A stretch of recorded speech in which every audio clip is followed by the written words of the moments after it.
Welcome, guys. Hi. You know, this is so funny. Emily, I have to ask you this because you filmed Remember Me on the streets of New York. And if it was even a third of this, I mean, you had screaming fans everywhere for Robert. How'd you guys even manage to do it? I don't know, did we? Focus, just try and really, block it out. It must have been just weird having all the, you know, because we have a girl here in the audience and she was just shaking. And when she had to announce, she's just shaking. She has been for a while. Well, speaking of shaking. Look, Are you used to this yet, this kind of madness? I guess so. I mean, it's kind of, I mean, it's kind of towards your question. I mean, you know, you have all this craziness around you, and when you're shooting little movies like this, I mean, loads of people turn up, and there's no spectacle Yeah, to but be. you can't walk in the street. You can. Yeah, I mean, you have to, you know. I take on kind of weird, like, facial mannerisms and stuff. And you're like walking out, it's like, and that's kind of all right. And also, maybe they just recognize you and then just cross the street anyway. Well, they don't recognize you without your fangs, that may be. F-A-N-G-S. But I went to see this. By the way, we should point out, you're from England, you're Australia, but you speak as Americans. You have American accents because you're playing American. But this is a family affair, and your whole family came today with you. I think that's so sweet. Here's Mommy, beautiful Mommy, right there. So wave your hand, Uncle, and your two lovely sisters. Yeah, do you go everywhere with him? Just nod your no. Well, we're delighted to have you. We're very happy to have you here. I went to see this film. I had no idea what to expect.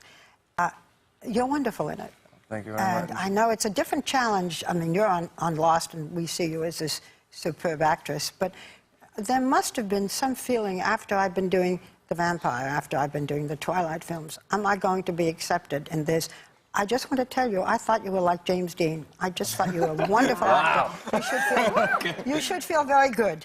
Because it's a tough role, and you do it. But were you concerned that you would not be accepted?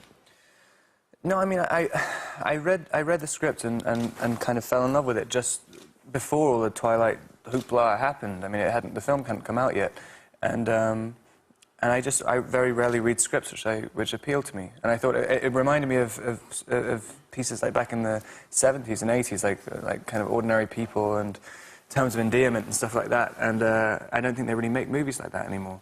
And yeah, so I wanted to do it. Let's talk about the spread in Details magazine. You're surrounded by naked women. Oh. It's just my life. It's just my life. Is your mom sitting here? How is that? It's got to be a little typical. Excuse me, did I make this up, or did I read that you said something about vaginas? Wow. I didn't make it up, did I? No. Would you like to discuss that? I learned two things from that interview. There's like one thing, never try and make jokes in printed interviews ever, and the other thing is like just never do interviews ever. That's right. Look what you just got into. I know, and you have to just spend ages answering it afterwards. And it's like, you were joking. No, it's actually a physical. I do have an actual allergy. It's terrible. It's a bane. It's a curse.